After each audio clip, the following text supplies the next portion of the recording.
From the home offices of Ash and Flo, this is Unbillable Hours, a podcast about professional services marketing. Stick around and listen to our insights, tips, and best practices to improve your firm's marketing and even your career.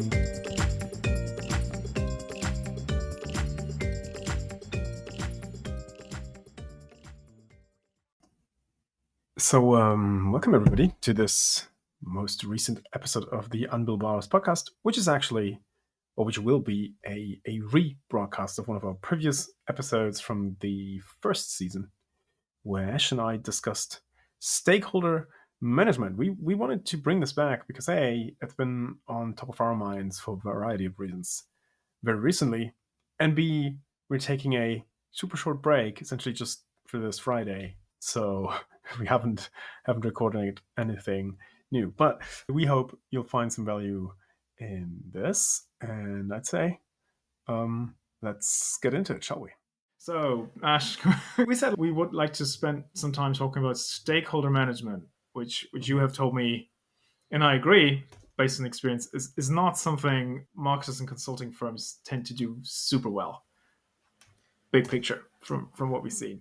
So, what's your take there? What makes you jump to that conclusion? Well, let's just think about like stakeholder management as in when you want to talk to a class, you need to talk to the key people in the class who actually the others listen to or at least respect or obey or whatever. It's the same thing in any large group. Whoever is the key point of influence. Yeah, I mean, just look at influencer marketing. What we do is we just find these micro influencers who can talk to like thousands of people and do that. Now in companies, it's a little easier on that level because we pretty much position people into these roles. Great. But hold on. But that's where consultancies are different, right? Because it's not that strict line, you're the boss of me, the SVP tells the VP what to do. It's not that. It's very much more matrix. It's very, I would say, democratic. Even lots of partners, lots of cooks in the kitchen. So yeah, that's why I always think the importance of good stakeholder management is actually elevated. You should think that is super critical. Okay, but as we've seen. I mean, in that case, it lends itself to a cooking example. Yeah. Oh, it's the same with the classroom. Like lots of people in the classroom. Yeah, I get it. Yeah. But a cooking example where you need the sous chef, you need the head chef, and you need all the people there to know what everyone's doing, to know when they get the ingredients, to know their specific roles. Otherwise, it's just going to be one of those kitchen nightmares kind of episode, which is not what we want.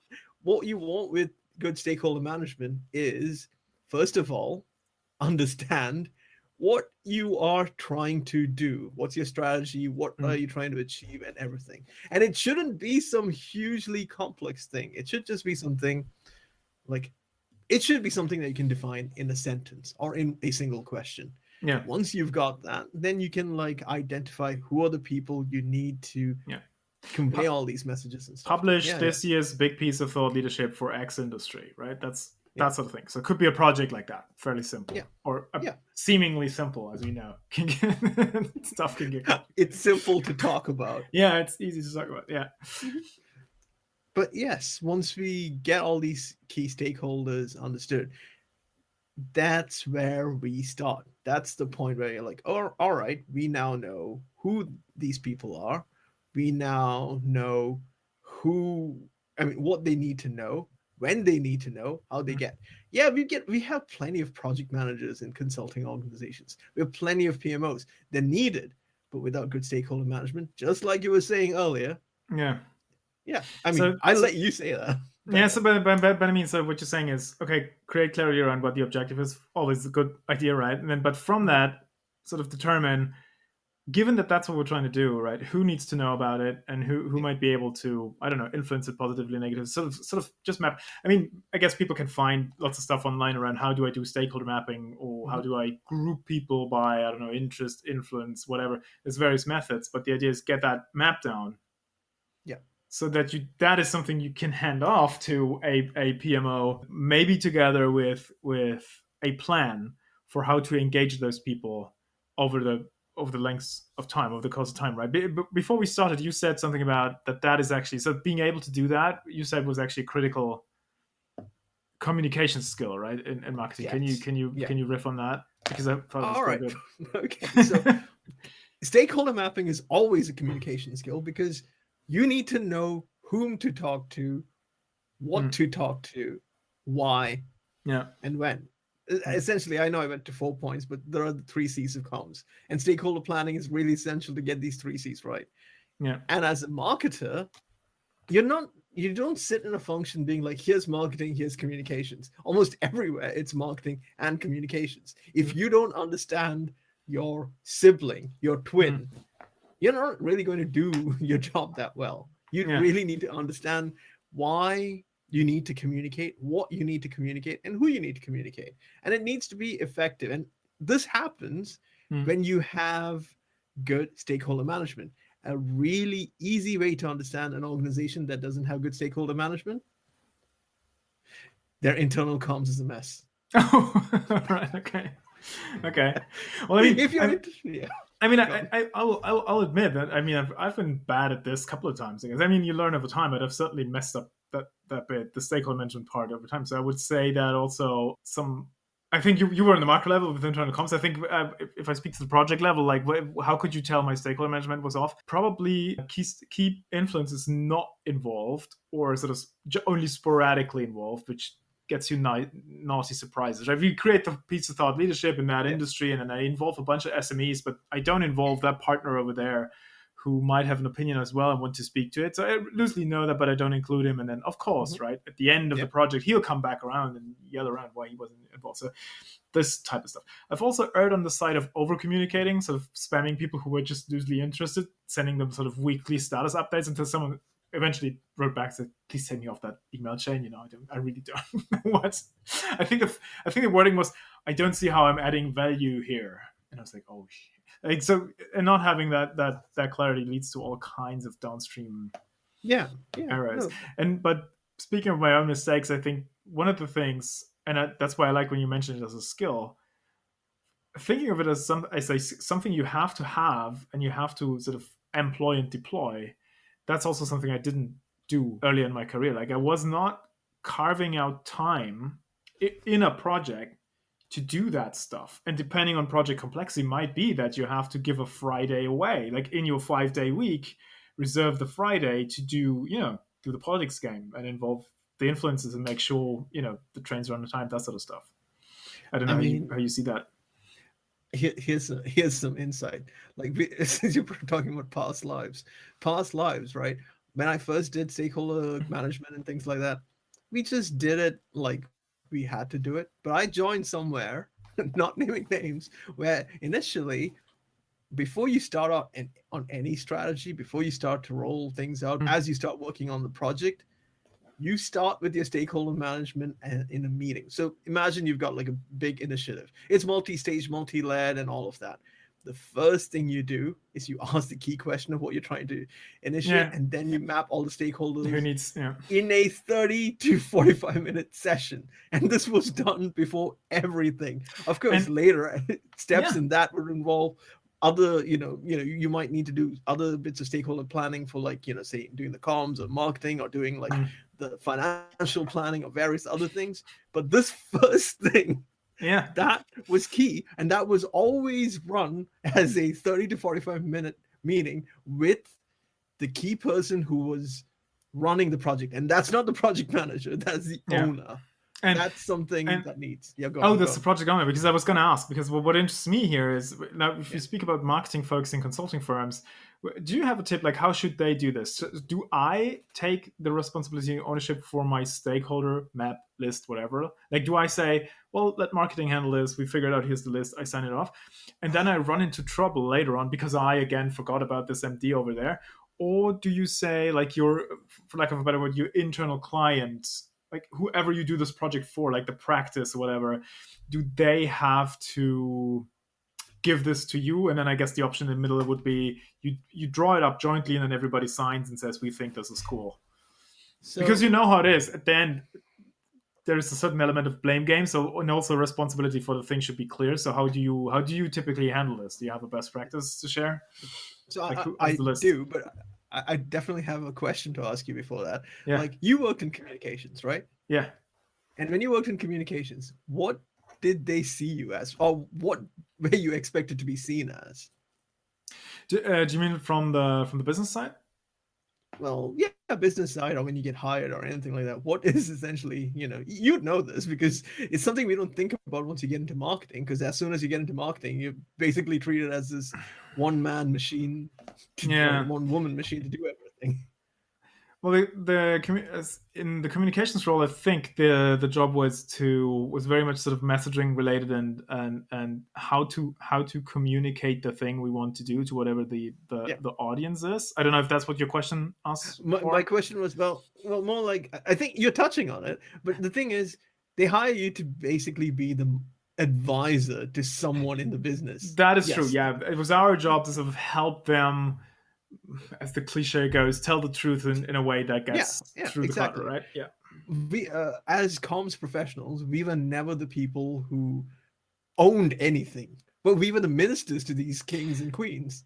That's true to some extent. Although I would say I've seen the opposite also, like where you are expected, as someone who works in the marketing or comms function, you are expected to help people navigate the corporate approval and compliance and nonsense processes. Yes. Now, this might not be true in smaller firms, but if the place is reasonably big enough, I would say that people look at you and say, maybe implicitly, because like we said, it was rare for me to get that level of professional stakeholder management. Mm-hmm. Embarrassingly late in my career, I started doing that. So, but the implicit expectation would be, oh, this guy's in comms. He knows, how to get approvals from legal or who in brand needs to see this. That was always implicitly there, but because it wasn't explicit, I also often did a crappy job at it, just because it wasn't clear.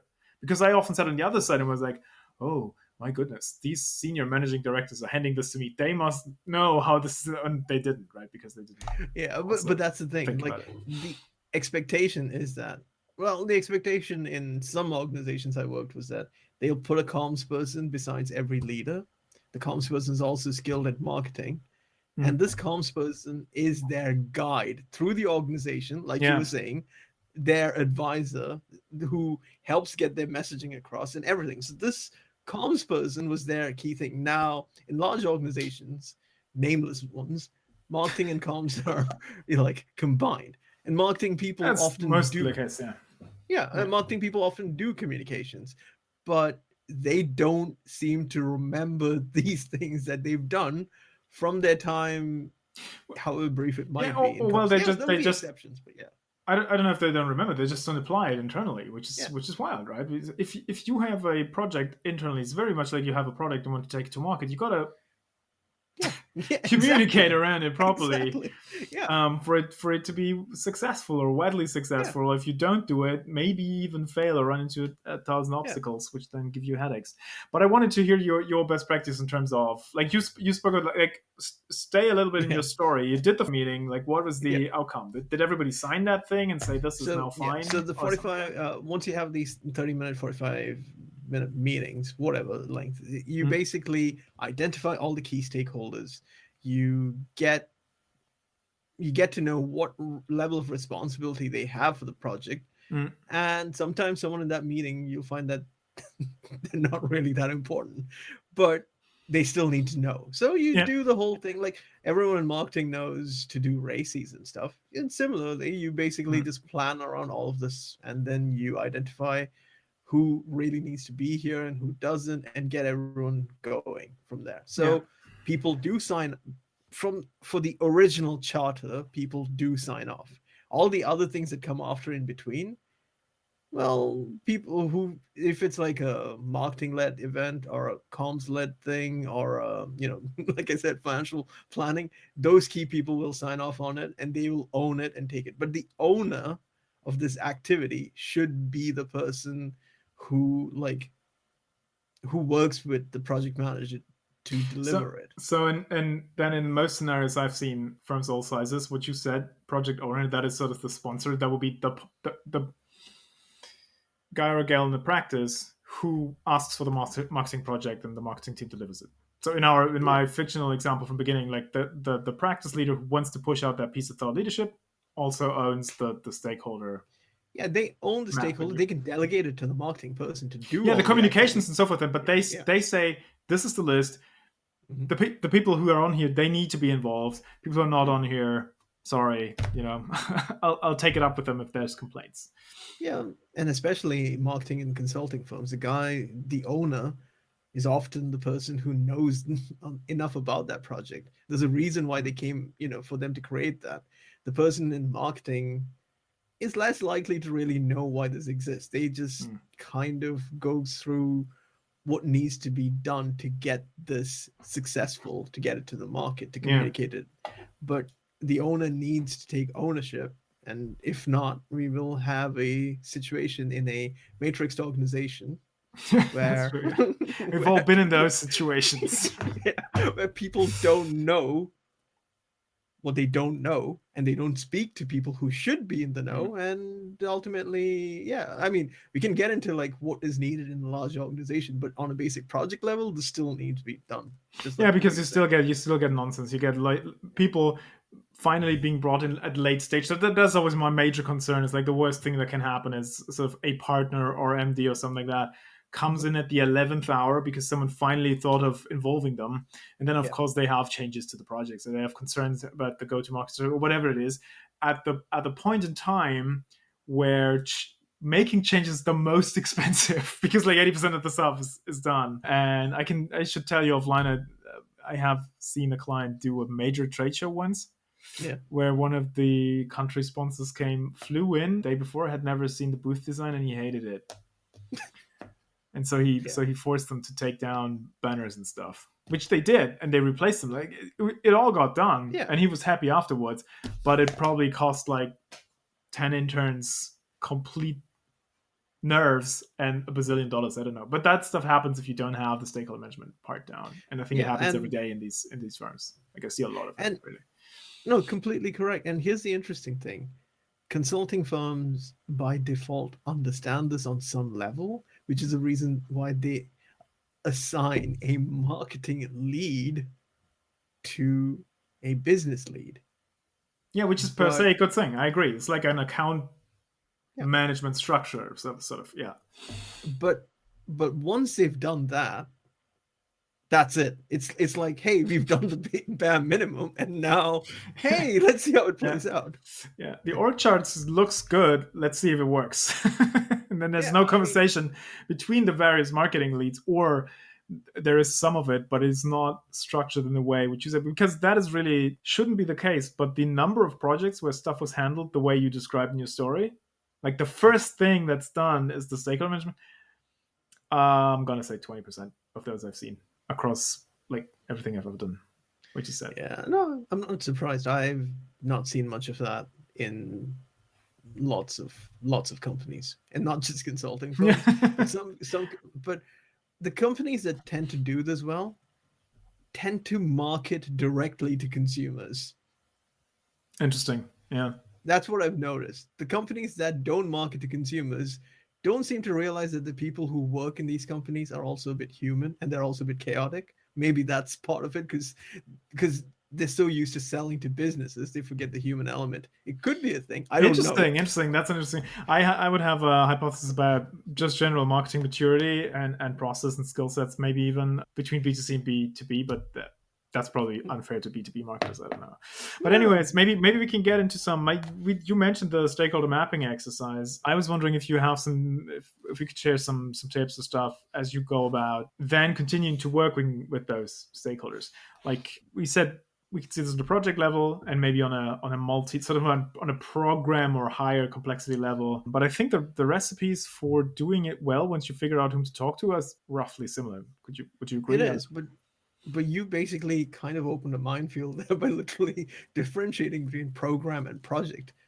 That's something that consulting firms actually need to get a handle on, because a program is something that's really long term, and a project is something that's done in one of their quarterly cycles usually. Yeah, in my mind, it's always program is like the one thing. Like it's the event in Germany you do next week. That's a project. Above that sits the campaign. Like that event is probably hopefully of a broader go-to-market campaign.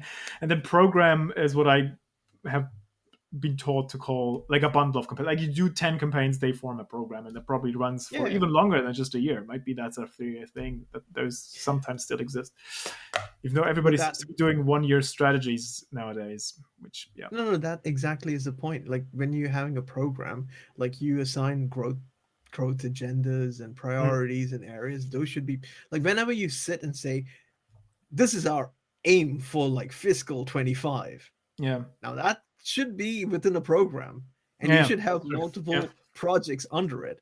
But the way things get lined up, maybe on a business level, there will be programs, but those business level programs getting communicated to marketing doesn't communications happen. Again. Yeah, it doesn't happen. So maybe the thing is what I had a conversation with you, offline, which is essentially large companies or companies of a certain size, they need a strategic initiatives organization within marketing that does not report into marketing, but reports into the business. Yeah.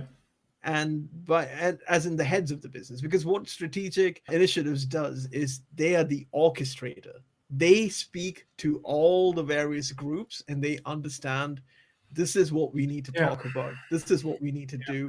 Hey, this group is doing this project and you're doing this project. It's not a function of like campaigns. It's not a function of like content. This is a function of like, we need to report this to senior management. They need to know what the organization is. So everyone else reports into this group, not like a direct report kind of thing. Everyone gives the information into this group, who then feed it. They have an overview of stuff that's going on, and they can.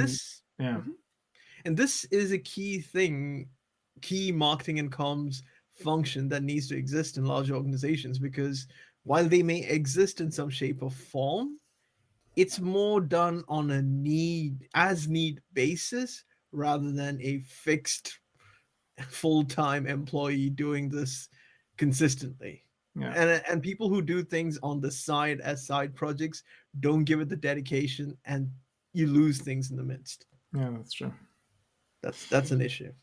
All right. So if I can sum that up, I mean, we both agree stakeholder management utterly critical. You gave the pro tip, which I've been following for the latter part of my career, and that helped quite a bit, is to actually just bloody start everything you do with that. If there's a certain level of complexity to it, which in a consulting firm probably there's always the case. But yeah, so that was good. I think we covered it. Do stakeholder management, do it well, figure out what you're going to do, build a map from there. It's not a one-time stakeholder map we use 20 times over. It's got to be tailored to the project, and then figure out a comms plan to keep people involved, engaged, and up to date with the stuff you're doing, right? Yeah. You'll be much better off. I think that's it. Do you want to wrap up? I think you've closed it quite well, Flo. I don't have that'll be enough for me then. So have a nice rest of the day, and then see you soon. See you guys soon. Bye.